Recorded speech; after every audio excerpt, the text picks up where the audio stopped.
Welcome to Free to Cook. In this episode, we're going to make In-N-Out's burger sauce. This sauce is pretty straightforward to make, and it's fantastic on any burgers. You could also use it to make In-N-Out's animal-style fries. You can find the recipe on the channel.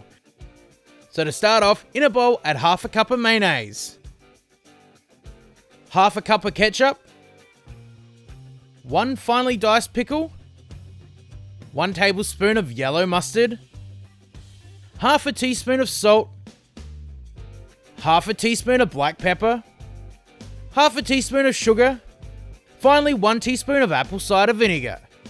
Mix it all together. Make sure to store it in the fridge until it's needed. There you have it, In-N-Out's burger sauce. This sauce has a sweet but tangy flavour that works perfectly on any burger. But my favourite way to use it is on animal style fries. If you found this recipe helpful, don't forget to share it, subscribe to the channel, like us on Facebook, follow us on Instagram, and if you have any recipe suggestions, leave them in the comments.